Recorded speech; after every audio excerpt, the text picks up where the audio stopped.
Hello students, आज हम करेंगे कृतिका का 3rd चैप्टर साना साना हाथ जोड़ी।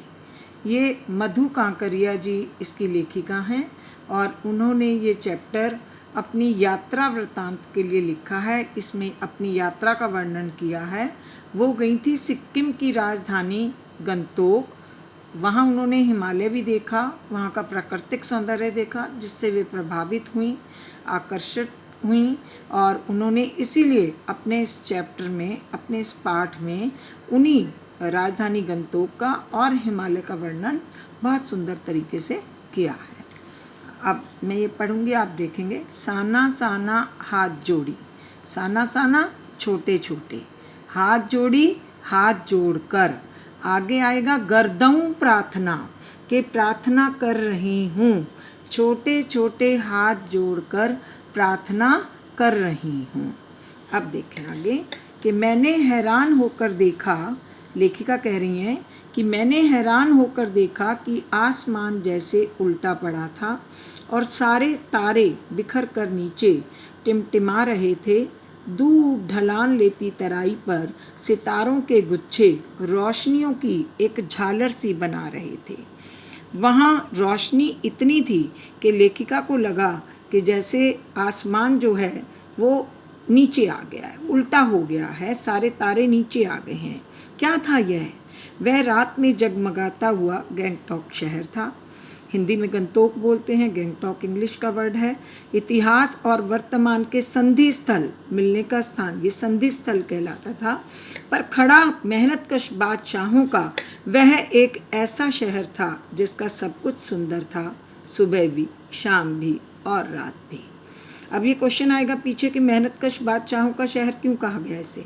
क्योंकि यहाँ के जो लोग थे वो बहुत मेहनती हैं, बहुत परिश्रमी हैं, इसलिए गंगटोक को मेहनतकश बादशाहों का शहर कहा जाता है। और वह रहस्यमयी सितारों भरी रात मुझ में सम्मोहन जगा रही थी, मुझे अपनी ओर आकर्षित कर रही थी। कुछ इस कदर कि उन जादू भरे क्षणों में मेरा सब कुछ स्थगित था, ठहरा हुआ सा था, अर्थहीन था, जिसका कोई मीनिंग नहीं था। मेरी चेतना, मेरा आसपास, मेरे भीतर बाहर सिर्फ शून्य था।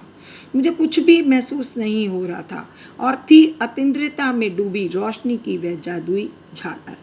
और मेरी सब कुछ इंद्रियों से परे मुझे क्या दिखाई दे रहा था? वहाँ एक रोशनी की जादुई झालर। मैं सब कुछ भूल गई थी।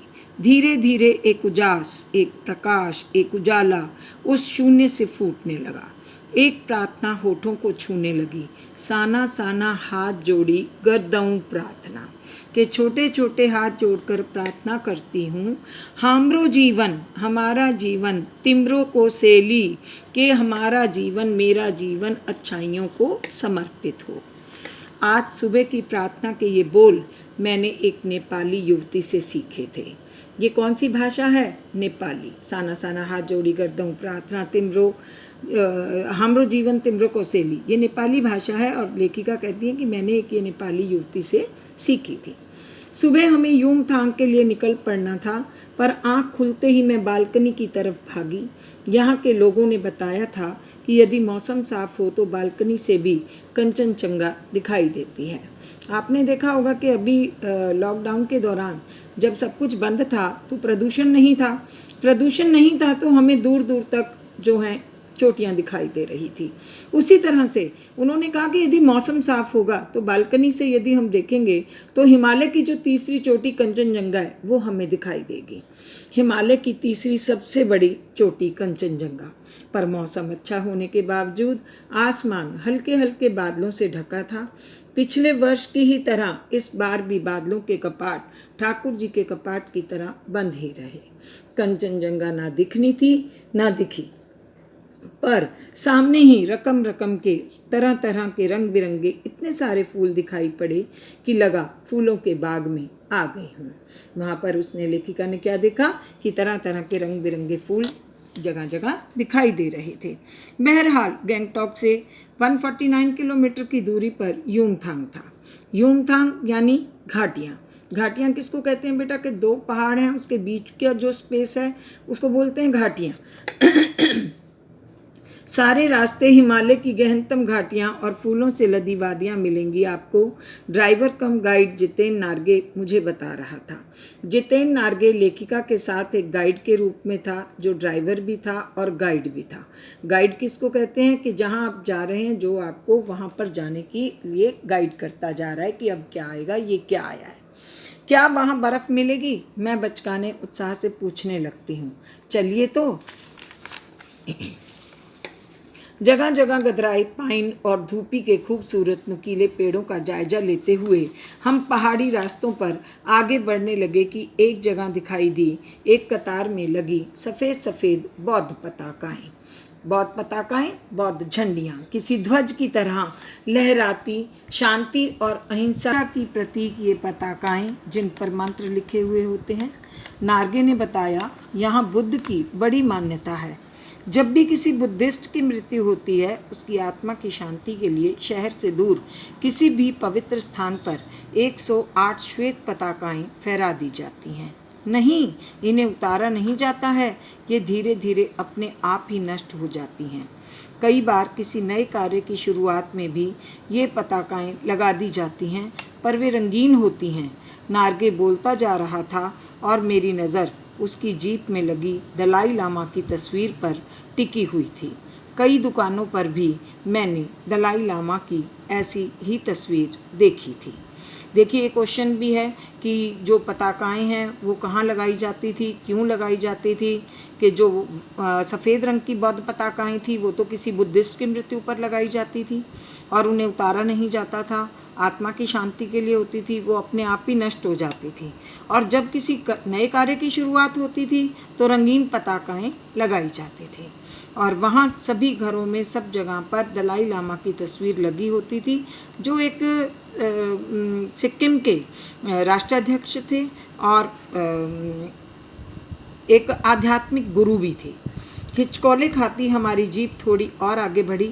अपनी लुभावनी हंसी बिखेरते हुए जितेन बताने लगा, इस जगह का नाम है कवि लॉन्गस्टॉक। यहाँ गाइड फिल्म की शूटिंग हुई थी। तिब्बत के चीज के बमसन ने लेपचाओं के शोमेन से गुंजतेक के साथ संधि पत्र, समझौते का पत्र यहीं हस्ताक्षर किया। एक पत्थर यहाँ स्मारक के रूप में भी है। लेपचा और भुटिया सिक्किम की इन दोनों स्थानीय जातियों के बीच चले सुदीर्घ झगड़ों के बाद शांति वार्ता का शुरुआती स्थल है ये। कौन सा स्थल है? कवि लॉन्गस्टॉक। उन्हीं रास्तों पर मैंने देखा एक कुटिया के भीतर घूमता चक्र था। यह क्या? नार्गे कहने लगा, मैडम, यह धर्म चक्र है, प्रेयर व्हील है। इसको घुमाने से सारे पाप धुल जाते हैं। ये भी क्वेश्चन है पीछे कि क्या दिखाया उन्होंने कि कुटिया के भीतर जो घूमता चक्र था उसके प्रति क्या मान्यता थी।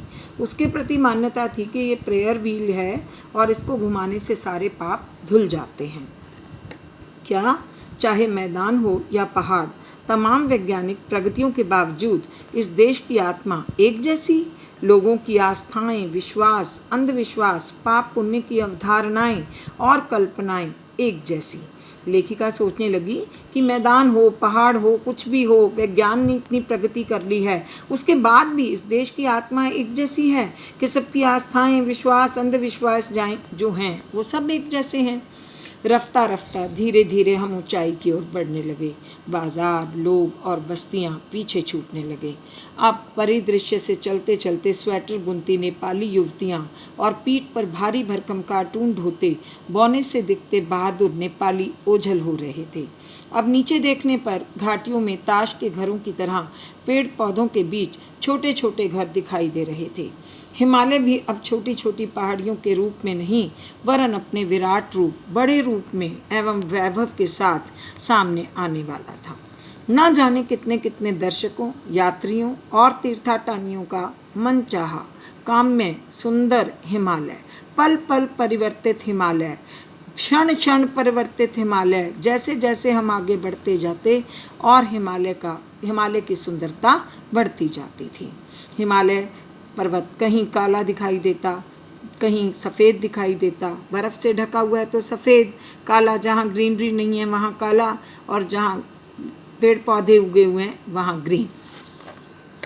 और देखते देखते रास्ते वीरान, संकरे मीन्स भीड़े और जलेबी की तरह घुमावदार होने लगे थे।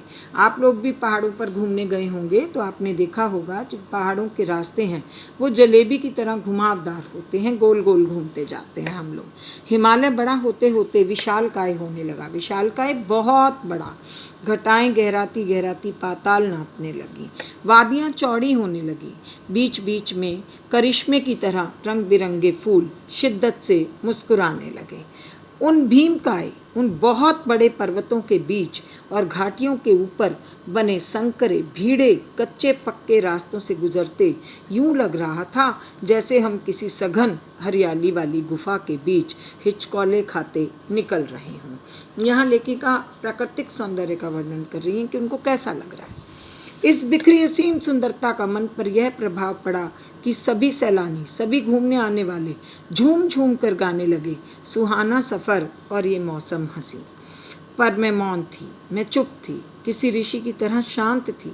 मैं चाहती थी कि इस सारे परिदृश्य को अपने भीतर भर लूं, पर मेरे भीतर कुछ बूंद बूंद पिघलने लगा था।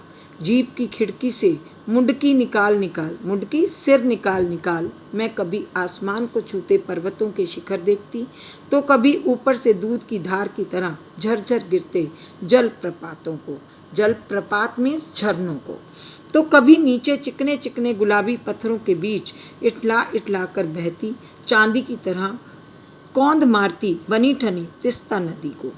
सिलीगुड़ी से ही हमारे साथ थी यह तिस्ता नदी, पर यहाँ उसका सौंदर्य, उसकी सुंदरता पराकाष्ठा पर थी, चरम सीमा पर थी। इतनी खूबसूरत नदी मैंने पहले बार देखी थी। मैं रोमांचित थी, पुलकित थी, खुश थी, चिड़िया के पंखों की तरह हल्की थी। मुझे बहुत अच्छा लग रहा था। मेरे नकपति मेरे विशाल, नकपति हिमालय। मैंने हिमालय को सलामी देनी चाहिए कि तभी जीप एक जगह रुकी। खूब ऊंचाई से पूरे वेग के साथ, पूरे जोर के साथ ऊपर शिखरों के भी शिखर से गिरता फेन उगलता झरना, फेन उगलता झाग। इसका नाम था सेवन सिस्टर्स वाटरफॉल। फ्लैश चमकने लगे। सभी सैलानी, सभी लोग इन खूबसूरत लम्हों की रंगत को कैमरे में कैद करने में मशगूल थे। जैसे ही वो फेन उगलता झरना सब लोगों को दिखाई दिया, उन्होंने अपने अपने कैमरे ऑन किए और उस खूबसूरत लम्हे को अपने कैमरे में कैद करना चाहते थे। आदिम युग की किसी अभिशप्त राजकुमारी सी मैं भी नीचे बिखरे भारी भरकम पत्थरों पर बैठ झरने के संगीत के साथ ही आत्मा का संगीत सुनने लगी।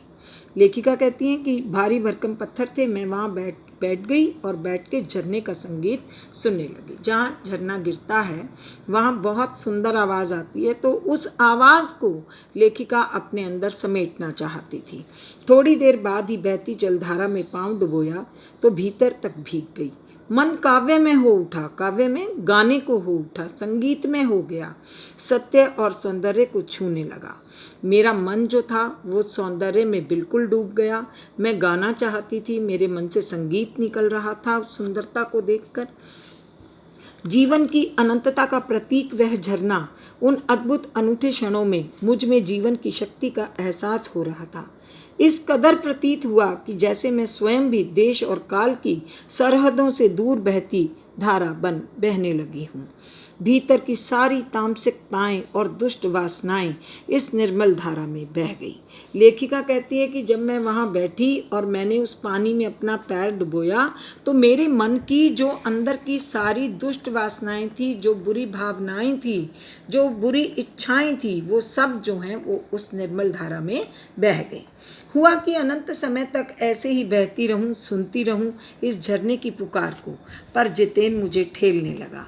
आगे इससे भी सुंदर नज़ारे मिलेंगे। जितेन नार्गे जो गाइड था वो लेखिका को कहता कि आगे चलिए, आगे आपको इससे भी सुंदर नज़ारे मिलेंगे। अनमनी सी मैं उठी। थोड़ी देर बाद ही फिर वही नज़ारे, आँखों और आत्मा को सुख देने वाले। कहीं चटक हरे रंग का मोटा कालीन ओढ़े तो कहीं हल्का पीलापन लिए, तो कहीं पलस्तर उखड़ी दीवार की तरह पथरीला, और देखते ही देखते परिदृश्य से सब छूमंतर, जैसे किसी ने जादू की छड़ी घुमा दी हो। सब पर बादलों की एक मोटी चादर, सब कुछ बादलमय। जब हम बहुत ऊंचे हिमालय की तरफ जाते हैं, पहाड़ों की तरफ जाते हैं, तो हमें बादल बहुत नीचे दिखाई देते हैं। तो लेखिका भी यही कह रही हैं कि जो कुछ मैंने वहाँ देखा सब बादलों की एक मोटी चादर से ढका हुआ था कि बादल उन्हें बहुत नज़दीक से दिखाई दे रहे थे। चित्रलिखित सी मैं माया और छाया के इस अनूठे खेल को भर भर आंखों देखती जा रही थी। प्रकृति जैसे मुझे सयानी बनाने के लिए जीवन रहस्यों का उद्घाटन करने पर तुली हुई थी। धीरे धीरे धुंध की चादर थोड़ी छटी। अब वहाँ पहाड़ नहीं, दो विपरीत दिशाओं से आते छाया पहाड़ थे और थोड़ी देर बाद ही वे छाया पहाड़ अपने श्रेष्ठतम रूप में मेरे सामने थे। जीप थोड़ी देर के लिए रुकवा दी गई थी। मैंने गर्दन घुमाई, सब और जैसे जन्नत बिखरी पड़ी थी। जन्नत मीन्स जैसे पूरा ही सुंदरता जो थी वो बिखरी पड़ी थी। नज़रों के छोर तक खूबसूरती ही खूबसूरती थी। अपने को निरंतर दे देने की अनुभूति कराते पर्वत, झरने, फूलों, घाटियों और वादियों के दुर्लभ नज़ारे। वहीं कहीं लिखा था थिंक ग्रीन। आश्चर्य, पल भर में ब्रह्मांड में कितना कुछ घटित हो रहा था। सतत प्रवाहमान झरने, नीचे वेग से बहती तिस्ता नदी, सामने उठती धुंध, ऊपर मंडराते आवारा बादल, मध्यम मध्यम धीरे धीरे हवा में हिलोरे लेते प्रियता और रूडोट्रेंडो के फूल, सब अपनी अपनी लय, तान और प्रवाह में बहते हुए चेरेवेती और समय के इसी सतत प्रवाह में तिनके सा बहता हमारा वजूद। चेरेवेती चलते रहो और समय के इसी प्रवाह में तिनके सा हमारा वजूद था। पहली बार एहसास हुआ जीवन का आनंद है यही चलायमान सौंदर्य। जो ये सौंदर्य है यही जीवन का आनंद है। संपूर्णता के उन क्षणों में मन इस बिखरे सौंदर्य से इस कदर एकात्म हो रहा था, एक जान हो रहा था कि भीतर बाहर की रेखा मिट गई थी। आत्मा की सारी खिड़कियां खुलने लगी थी। मैं सचमुच ईश्वर के निकट थी। सुबह सीखी प्रार्थना फिर होठों को छूने लगी थी। साना साना हाथ जोड़ी कि तभी वह अतीन्द्रिय संसार खंड खंड हो गया। वह महाभाव सूखी टहनी सा टूट गया। दरअसल मंत्रमुग्ध सी मैं तंद्रिल अवस्था में ही थोड़ी दूर तक निकल आई थी कि अचानक पांवों पर ब्रेक सी लगी, जैसे समाधिस्थ भाव में नृत्य करती किसी आत्मलीन नृत्यांगना के नुपुर अचानक टूट गए हों। लेखिका कहती है कि जिस सौंदर्य का मैं आनंद ले रही थी वह सौंदर्य एकदम से मेरी आंखों से ओझल हो गया। वह टूट गया जिस तरह से किसी नृत्यांगना के नुपुर अचानक टूट गए हों। मैंने देखा इस अद्वितीय सौंदर्य से निरपेक्ष कुछ पहाड़ी औरतें पत्थरों पर बैठी पत्थर तोड़ रही थीं। गूंधे आटे सी कोमल काया पर हाथों में कुदाल और हथौड़े, कईयों की पीठ पर बंधी डोकों में उनके बच्चे भी बंधे हुए थे। कुछ कुदाल को भरपूर ताकत के साथ ज़मीन पर मार रही थी। ये लेखिका ने देखा कि कुछ औरतें जो हैं, पहाड़ी औरतें पत्थरों पर बैठी पत्थरों को तोड़ रही हैं। इतनी सुंदर है और डोको टोकरी में उनके बच्चे भी बंधे हुए हैं और कुदाल को भरपूर ताकत से वो ज़मीन पर मार रही हैं। इतने स्वर्गीय सौंदर्य, नदी, फूलों, वादियों और झरनों के बीच भूख, मौत, दैन्य और जिंदा रहने की यह जंग, मातृत्व और श्रम साधना साथ साथ। लेखिका ने देखा कि इतना स्वर्गीय सौंदर्य है यहाँ पर, नदी हैं, फूल हैं, वादियाँ हैं, झरने, सब कुछ है, और फिर भी ये लोग भूख से, मौत से, दैन्य से जिंदा रहने की ये जंग लड़ रहे हैं। मातृत्व देखो और श्रम साधना। मातृत्व क्योंकि उन्होंने अपने बच्चे को टोकरी में बांधा हुआ है, और श्रम साधना और परिश्रम कर रही हैं, दोनों काम साथ साथ कर रही हैं। वहीं पर खड़े BRO बोर्ड रोड ऑर्गेनाइजेशन के एक कर्मचारी से पूछा मैंने, यह क्या हो रहा है? उसने चुहलबाजी के अंदाज में बताया, जिन रास्तों से गुजरते हुए आप हिम शिखरों से टक्कर लेने जा रही हैं, उन्हीं रास्तों को ये पहाड़ी ने चौड़ा बना रही हैं। उन्होंने पूछ लिया लेखिका ने कि ये क्या कर रही हैं, तो उन्होंने बताया कि ये जो रास्तों का एंजॉय आप कर रही हैं वो रास्ते ये पहाड़ी ने बना रही हैं, इनको चौड़ा कर रही हैं। बड़ा खतरनाक कार्य होगा यह, मेरे मुंह से अकस्मात अचानक निकला। वह संजीदा हो गया, कहने लगा, पिछले महीने तो एक की जान भी चली गई थी। बड़ा दुस्साध्य कार्य है, बड़ा मुश्किल कार्य है पहाड़ों पर रास्ता बनाना। पहले डायनामाइट से चट्टानों को उड़ा दिया जाता है, फिर बड़े बड़े पत्थरों को तोड़ मोड़ कर एक आकार के छोटे छोटे पत्थरों में बदला जाता है, फिर बड़े से बड़े जाल में उन्हें लंबी पट्टी की तरह बिछाकर कटे रास्तों पर बाड़े की तरह लगाया जाता है। जरा सी चूक और सीधा पाताल प्रवेश।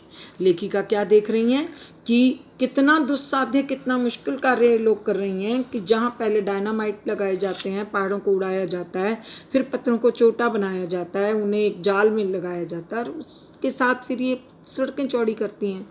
और तभी मुझे ध्यान आया, इन्हीं रास्तों पर एक जगह सिक्किम सरकार का बोर्ड लगा था जिस पर बड़े बड़े अक्षरों में लिखा था, ever wondered who defied death to build these roads. आप ताजुब करेंगे, पर इन रास्तों को बनाने में लोगों ने मौत को झुठलाया है।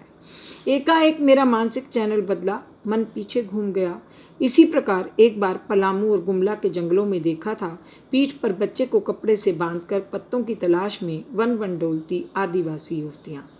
उन आदिवासी युवतियों के फूले हुए पांव और इन पत्थर तोड़ती पहाड़ियों के हाथों में पड़े ठाडे छाले एक ही कहानी कह रहे थे कि आम जिंदगियों की कहानी हर जगह एक सी है, कि सारी मलाई एक तरफ, सारे आंसू, अभाव, यातना और वर्चना एक तरफ, कि जो अमीर है वो अमीर होता जा रहा है और जो गरीब है वो गरीब है, गरीबी एक तरफ और अमीरी एक तरफ। और तभी मेरी सहयात्री मणि और जितेन मुझे खोजते खोजते वहाँ तक आ गए थे। मुझे गमगीन देख जितेन कहने लगे, मैडम यह मेरे देश की आम जनता है, इन्हें तो आप कहीं भी देख लेंगी, आप इन्हें नहीं पहाड़ों की सुंदरता को देखिए जिसके लिए आप इतने पैसे खर्च करके आई हैं। ये क्वेश्चन है पीछे कि क्या जितेन नार्गे की ये बात उचित है लेखिका को कहना कि आप इन्हें मत देखिए, आप सुंदरता को देखिए जिसके लिए पैसे खर्च करके आई हैं। नहीं, क्योंकि लेखिका का ध्यान प्राकृतिक सुंदरता की तरफ भी है और वहाँ जो लोग रहते हैं उनकी मेहनत, उनके परिश्रम की ओर भी है कि वे किस तरह यहाँ पर कार्य करते हैं। ये देश की आम जनता ही नहीं, जीवन का प्रति संतुलन भी है। ये वेस्ट एंड रिपेइंग है, कितना कम लेकर ये समाज को कितना अधिक वापस लौटा देती हैं।